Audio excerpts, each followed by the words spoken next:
अल्हम्दुलिल्लाह रब्बिल आलमीन वस्सलातु वस्सलामु अला सय्यिदिल अंबिया'i वल मुरसलीन अम्मा बाद अऊज़ु बिल्लाहि मिनश शैतानिर रजीम बिस्मिल्लाहिर रहमानिर रहीम या अय्युहन नासु इत्तक़ू रब्बकुमुल्लज़ी खलक़कुम मिन नफ्सिन वाहिदह व खलक़ मिनहा ज़ौजहा वबस्स मिनहुमा रिजालन कसीरन व निसाअ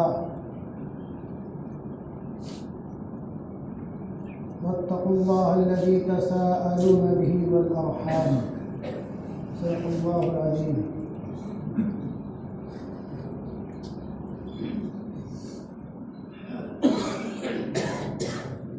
क़ाल रसूलुल्लाह सल्लल्लाहु अलैहि वसल्लम मन कानत लहू उन्सा फलम यइदहा वलम युहिनहा वलम यूसिर वलदहु अलैहा अय्युकुर अदखलहुल्लाहुल जन्नह रवाहु अबू दाऊद।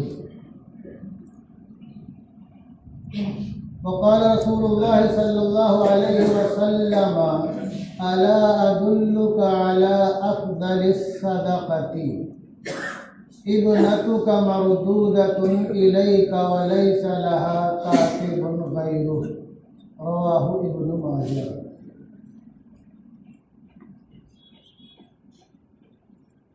वक़ाल रसूलुल्लाह सल्लल्लाहु अलैहि वसल्लम मन इब्तुलिया मिन हाज़िहिल बनाति बिशैइन फ़अहसन इलैहिन्ना कुन्ना लहू सित्रम मिनन नार औ कमा क़ाल अलैहि सलातु वस्सलाम। हज़रात मुहतरम,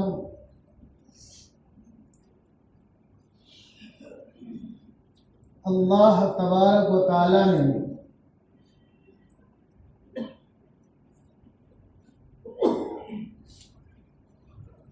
हज़रत आदम अला नबिय्यना अलैहि सलातु वस्सलाम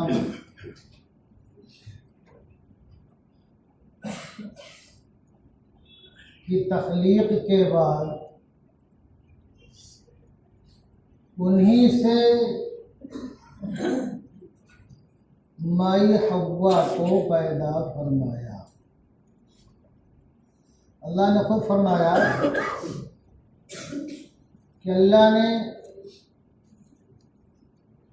तुमसे तुम्हारा जोड़ा बनाया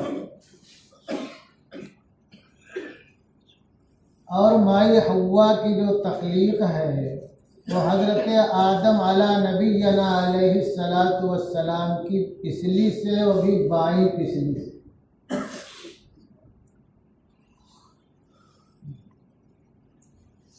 पिसली जो है, बाईं पिसली जो है, बाएं तरफ उल्टे तरफ दिल होता है। बहुत सी चीज़ों की तरफ इससे इशारा होता है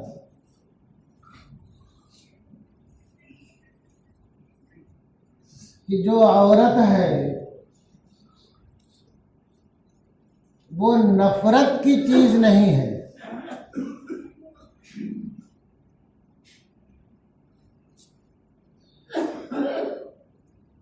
वो अपने से दूर रखे जाने की, तज़लील की, तौहीन की चीज नहीं है। जैसे तुम्हारा वक़ार और मर्तबा है, ऐसे ही उसका भी एक वक़ार और एक मर्तबा है।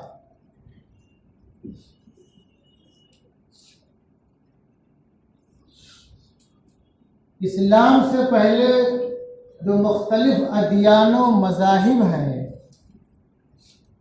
या जो दूसरे बहुतेरे क़वानीन और दफ़ात हैं, उसमें औरतों को कोई हुकूक नहीं हासिल थे। चाहे आप रोमन लॉ की बात कर लीजिए, आप अल्लामा यूसुफ अल-क़रज़ावी की एक किताब है अत-तरक़तु वल मीरास फिल इस्लाम, एक किताब है डॉक्टर अब्दुर रहमान की हुर्रियतुज़ ज़ौजैन, इन सब का मुताला करेंगे तो मुख्तलिफ अदवार में और मुख्तलिफ हालात में, मुख्तलिफ तबक़ात में, मुख्तलिफ खित्तों और इलाक़ों में और मुख्तलिफ मज़ाहिब में औरतों के ताल्लुक़ से आपको हवाला के साथ अजीब व गरीब बातें मिलेंगी। और अगर आप अपने वतन अजीज़ की बात करेंगे तो दयानंद सरस्वती की जो लेक्चर्स हैं उसका मुताला करेंगे तो आपको बहुत ही अजीब व गरीब बातें आपके सामने आएंगी। रोमल्ला में जो घर का सरबराह होता था वही जो है उसी को तमाम हुकूक हासिल होते थे, यहाँ तक कि लड़कों और बेटियों को भी उसे खरीदने बेचने का, बाद हालात में कत्ल करने का भी इख्तियार होता था।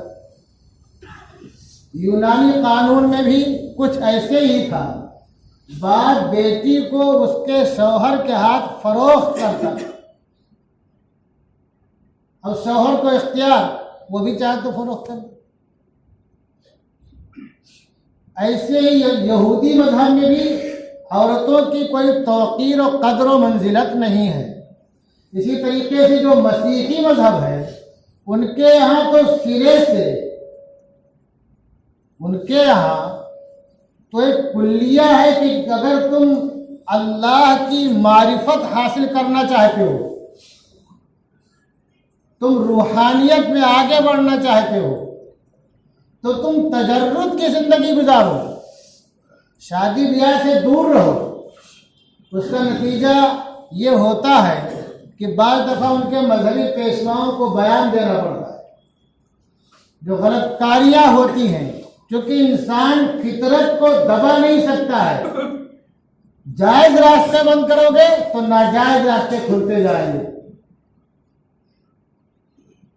और अपने यहाँ के ताल्लुक़ से ज़्यादा कुछ कहना मुनासिब नहीं समझता हूँ। बहुत से रस्म रिवाज, बहुत सी रस्में हैं, बहुत से लोग जानते हैं। अल्लाह तबारक व तआला खैर का मामला फरमाए। तो अल्लाह ने जो ये फरमाया कि तुमसे तुम्हारा जोड़ा बनाया, वो इस तरफ भी इशारा है कि जो हुकूक उस तुमको हासिल है वही हुकूक तुम्हारे जोड़े को भी हासिल है। और इससे ये बात भी समझ में आती है कि जो तबकाती निज़ाम है, कुछ लोग बोलते हैं कि कुछ लोग मुंह से पैदा हुए, कुछ लोग बाजू से पैदा हुए, कुछ लोग रान से पैदा हुए, तो सबके हुकूक अलग हो गए। तो ऊपर वालों ने क्या कहा, जितने नीचे वाले सो हमारी खिदमत के लिए, औरतों और बच्चियों को तो जाने दो।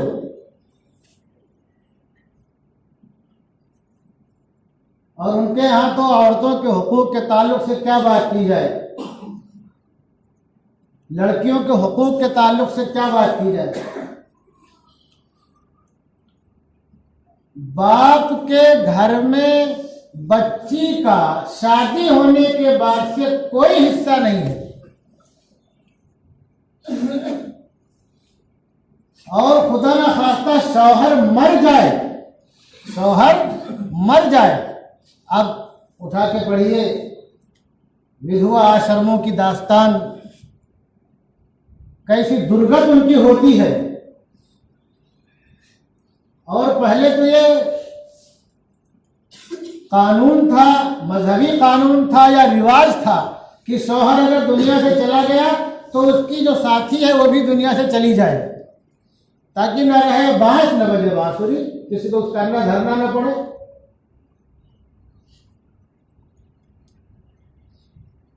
लेकिन इस्लाम में ऐसा नहीं है।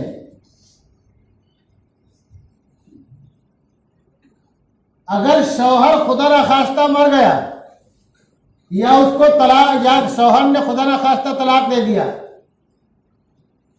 और मुनासिब रिश्ता नहीं मिल रहा है, तो बाप का दरवाजा उसके लिए बंद नहीं है।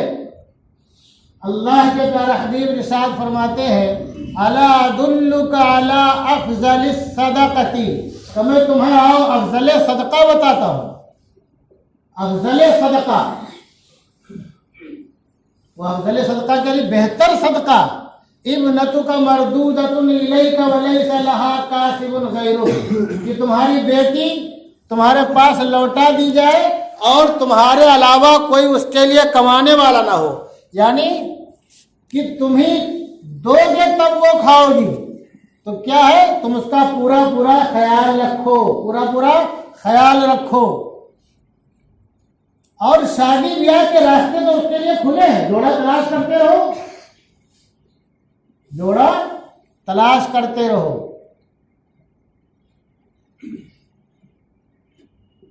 और अगर बाप दुनिया से रुखसत हो गया, बाप अगर दुनिया से खुदा न खास्ता रुखसत होगा तो कौन खिलाएगा उसको, उसकी बेटी को जो मुतल्लका है या बेवा है। भी शरीयत का उसूल बहुत दो टोक और बहुत वाज़ेह है कि वो लोग जो कि उसके करीब तरीन रिश्तेदार हैं, जो बाप के तरके के हकदार हैं, बाप के तरके में से उसको हिस्सा मिलेगा। अल्लाह ने क्या फरमाया, लिर्रिजाल नसीबुम मिम्मा तरकल वालिदानी वल अक़रबून वलिन्निसाई नसीबुम मिम्मा तरकल वालिदानी वल अक़रबून क़ल्ल मिन्हु औ कसूर, कि मर्दों के लिए हिस्सा है जो वालिदैन और करीबी रिश्तेदार छोड़ जाए, और औरतों के लिए भी हिस्सा है जो वालिदैन और करीबी रिश्तेदार छोड़ जाए, कम हो या ज्यादा। यानी जो थोड़ा है जाने तो क्या बांटेंगे इसको फलाने, नहीं, हिस्सा लगेगा। और ये हिस्सा ऐसा है कि बगैर तुम्हारी चाहत के तुम उसके शरई एतबार से मालिक हो, तो वो लड़की भी शरई एतबार से अपने बाप के तरके का मालिक बन जाएगी। एक बात तो ये हो गई, फिर भी उसका गुजारा नहीं हो रहा है तो अब उसके भाई बन, अकरबा पे जिम्मेदारी है कि उसका नान नफ्का खर्चा उठाएं, बर्दाश्त करें। और जब बेटियों की जो परवरिश और पर्दाश्त जो लोग करते हैं, इस जमाने में तो बेटियों के ताल्लुक से बहुत से लोगों के दिमाग में पता नहीं क्या क्या बात आ जाती है। जमाने जाहिलियत से भी बुरी बात बाद लोगों के जहनों में होती है, और अपने यहाँ वो लोग जो कि अल्लाह को मानने वाले नहीं है, उनके यहाँ तो वो मुसीबत ही मुसीबत समझी जाती है। अल्लाह खैर का मामला फरमाए। अल्लाह के प्यारे इरशाद फरमाते हैं, लहुल जन्नतु मन आला सलासा जारियातिन व अद्दबहुन्ना, कि जिसने 3 बेटियों की परवरिश की और उनको उनकी हुस्ने तरबियत की, उसके लिए जन्नत है। अबू दाऊद की रिवायत है। बेटियों की विलादत पे नाक भौं चढ़ाने वाले, बीवियों को तलाक देने वाले, अल्लाह हिफाजत फरमाए, वो सुन ले कान खोल करके। कितनी फजीलत है बच्चियों की परवरिश और उनकी हुस्ने तालीम और तरबियत पर, कितना बड़ा अजर है। यह अबू दाऊद के एक और रिवायत है, आपने इरशाद फरमाया कि मन कानत लहू उनसा, कि जिसको बेटी हो गई, जिसको बेटी हो गई, फलम यईदहा, तो उसने उसे दरगोर नहीं किया, मारा नहीं, वलम युहिनहा, और बेटी की तौहीन नहीं की। तौहीन कैसे करते हैं हम, पैदाइश से लेकर के आगे तक। तौहीन की मिसाल दे रहा हूं मैं, बेटा पैदा होगा तो फटाफट अकीका करो, बकरे लाओ, दावतें दो, सबको काट बांटो, खून करो, और बेटी पैदा हो तो चुपचाप बैठ जाते हैं। अकीका जैसे बेटे का है ऐसे बेटी का भी है, ध्यान रखो इस बात को। अकीका जैसे बेटे का है ऐसे बेटी का भी है। आपने बेटी की विलादत में अकीका नहीं किया, बेटा पैदा होगा, खूब खुशियां बांट रहे हो, ये भी एक तरह की तौहीन हो रही बेटियों की अपने यहाँ भी। अल्लाह हिफाजत फरमाए। और दूसरी चीज क्या, कुछ खाने पीने की चीज है, सबसे पहले बाबू को दे दो, बेटे को, ये भी एक तरह की तौहीन है। आप क्या फरमाते हैं, ना तो जिंदा दरगोर किया, वलम युहिनहा, ना उसकी तजलील की, वलम यूसिर वलदहु अय ज़ुकूर अलैहा, और लड़कों को यानी नरीना औलाद को, लड़कों को लड़की पे तरजीह नहीं दिया। क्या फरमाते हैं, सुनो खुशखबरी, अदखलहुल्लाहुल जन्नह, तो अल्लाह उसे जन्नत में दाखिल करेगा। और एक रिवायत सुन लो, आपने इरशाद फरमाया, मन तुलिया मिन हाज़िहिल बनाति बिशैइन फअहसन इलैहिन्ना कुन्ना लहू सित्रम मिनन नार। जिनको बच्चियां हो गई तो उनके साथ उसने हुस्न सलूक किया तो बच्चियां क्या होंगी, कुन्ना लहू सित्रम मिनन नार, तो बच्चियां जहन्नम से आड़ बन जाएंगी। मतलब क्या है, तुम्हारे जन्नत में दाखिले का वो टिकट है, जन्नत तुम्हारे लिए रिजर्व हो चुकी है। अगर बच्चियां तुम्हारी हैं तो तुमने उनके साथ अच्छा बर्ताव किया, हुस्न सलूक किया, तो ये इस्लाम में बच्चियों की अहमियत है। और अगर बीवी की शक्ल में हो, बहुत से लोग बीवियों को पैर की जूती समझते हैं, ये समझते हैं कि बिस्तर की चादर ढक सकती है लेकिन औरतें नहीं ढक सकती हैं। एक को छोड़ो दूसरी आएगी, तीसरी आएगी। अल्लाह के रसूल ने फरमाया कि ये तलाक एक ऐसी चीज है कि जिससे सबसे मबगूज चीज है और रहमान का अर्श नहीं जाता, इससे बचना चाहे उससे। और कुरान की आज्ञा, वाशिरूहुन्ना बिल मारूफ, उनके साथ भलाई के साथ रहो, अच्छाई के साथ रहो। क्यों, वो तुम्हारे ही से पैदा की गई, इतनी पैदा की गई, तुम्हारे ही से पैदा की गई। वलहुन्ना मिस्लुल्लज़ी अलैहिन्ना, और जैसे उन पर हुकूक हैं ऐसे उनके लिए तुम पर भी हुकूक हैं। उनको पैर की जूती न समझो, तुम्हारे घर की वो मलिका है। हुस्न सलूक से पेश आओगे तो तुम्हारी बीवी तुम्हारे बच्चों की अच्छी तरबियत करेगी, बच्चों पे अच्छा असर जाएगा और वो बच्चे आगे चल करके तुम्हारा नाम रोशन करेंगे।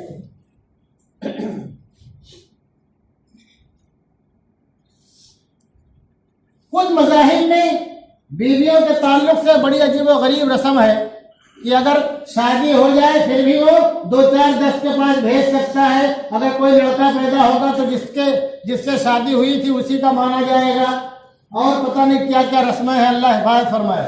इस्लाम में ऐसा नहीं है। बीवियों के बड़े हुकूक हैं शौहरों पर, शौहर के हुकूक बीवियों पर तो है ही, वो हम जानते हैं, रटते रहते हैं, लेकिन हम पर क्या उसका हक है वो हम नहीं सोचते हैं। नमक मिर्ची आगे पीछे हो गई तो बेगुनाह है, बेगुनाह है, उसकी जिम्मेदारी नहीं तुम्हारा खाना बनाना। ध्यान रखो इस बात को, बना दे, ये उसका हुस्न किरदार है, वो बनाती ही है, खिदमत करती ही है। और अगर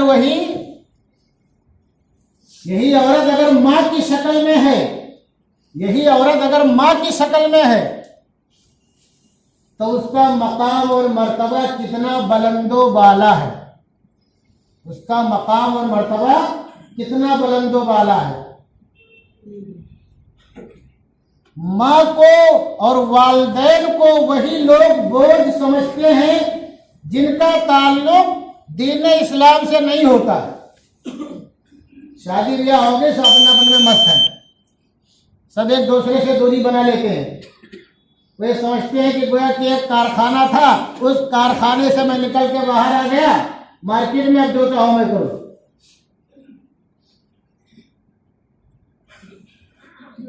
और ऐसे लोगों की देखा देखी अपने बहुत से नौजवान भी यही करने लगते हैं। भाई दफा आपने इरशाद फरमाया, इन्नल जन्नत तहत अक़दामि उम्महातिकुम, कि जन्नत तुम्हारी माओ की कदमों के नीचे है। जन्नत तुम्हारी माओ की कदमों के नीचे है। मतलब क्या है, तुम चाहो तो माँ के साथ हुस्न सलूक करके जन्नत के हकदार बन जाओ, और चाहो तो अपने अपनों में मस्त रह करके शादी ब्याह कर लिया, अब बेफिक्र हो गए, चाहो तो उससे दूरी बना लो। माँ से दूरी बनाना गोया कि जन्नत से दूरी बनाना है, ध्यान रखो इस बात को। और दुनिया में माँ ही एक ऐसी अजीम अल्लाह तबारक व तआला का अतिया है कि जिसकी मोहब्बत का कोई बदल नहीं है, जिसकी मोहब्बत का कोई बदल दुनिया में है ही नहीं। ना कोई उसको लफ्जों में बयान कर सकता है, ना कोई मिसाल देकर के समझा सकता है। तो इस्लाम में जो है औरतों का जो मकाम और मर्तबा है बहुत ही बुलंदो बाला है। बेटी है तो क्या दर्जा है, बीवी है तो कैसे रहना है, माँ है तो कैसे रहना है, बहन है तो क्या क्या सलूक करना है, दादी और नानी है तो क्या सलूक करना है। और बहुत से मज़ाहिब में तो औरतें माल और दौलत की मालिक बन ही नहीं सकती हैं। यहाँ तो इस्लाम में औरतें वरासत में हिस्सेदार बनती हैं। याद रखो, जिन लोगों के हिस्से मुतय्यन हैं मर्दों के वो 4 ही बनते हैं, बाप बेटा, माँ शरीक भाई और जद्दे से दादा, 4 होते हैं जिनका हिस्सा मुतय्यन है। लेकिन जो जिन औरतों का हिस्सा मुतय्यन है वो बनती है आज, कितनी बनती है? 8 शक्लों से औरतों को तरके में हिस्सा मिलता है। बीवी है तो शौहर चला गया तो भी हिस्सा मिलेगा। बेटी, पोती, पड़पोती, सगी बहन, माँ शरीक बहन, बाप शरीक बहन, माँ को भी हिस्सा मिलता है। और नानी और दादी आगे नहीं आगे। तो तुम्हारे यहां तो औरतों का वो मकाम बुलंद बाला है कि दुनिया में कहीं और नहीं है, दुनिया में कहीं और नहीं है। ये मकाम जो बुलंद बाला है ये अल्लाह तबारक व तआला की तरफ से मुतय्यन करता है, जनाब रसूलुल्लाह सल्लल्लाहु अलैहि वसल्लम की तरफ से बयान करता है। तो हमें औरतों को का जो मकाम है जिस शक्ल में है हमें उसका पूरा ख्याल रखना चाहिए। और जो दूसरे लोगों के जो प्रोपेगेंडे होते हैं कि इनका ये हिजाब नोच लो तो क्या कर लो, तो क्या कर लो, वो उनकी मजबूरी है, वो उनकी मजबूरी है। उनके यहाँ उनके लिए कुछ है ही नहीं है। वो तो खाली उनके निगाहों की तस्कीन, ख्वाहिशात की तकमील का जरिया है। तो वो क्या कद्र जाने खवातीन की, माँ की, बेटी की, बहन की, बीवी की, दादी की और नानी की। और जिनके यहाँ यह है कि दुनिया बस खत्म हो गई, जब तक है आगे कुछ नहीं है, वो तो यही सोचेंगे ना कि जब तक हो तो जैसे चाहो वैसे मुंह मार लो, जैसे चाहो वैसे आंखों को सेक लो, जैसे चाहो वैसे ख्वाहिशात की तकमील कर लो। तुम्हारे यहाँ दफात है, अहकामात हैं, उस पर तुम्हें अमल करना है। और औरत जिस भी शक्ल में है उसका मकाम मर्तबा मुतय्यन है, उसके हिसाब से तुमको काम करना है। तो हमें दूसरों के प्रोपेगेंडे का शिकार नहीं होना है और हम पर जो हुकूक और अहकामात आयद होते हैं हमें उस पर अमल करना है। अल्लाह तबारक व तआला हम तमाम लोगों को और हमारे नस्लों को इस्लाम पर बाकी रखे, ईमान पर खात्मा फरमाए। वमा अलैना इल्लल बलाग।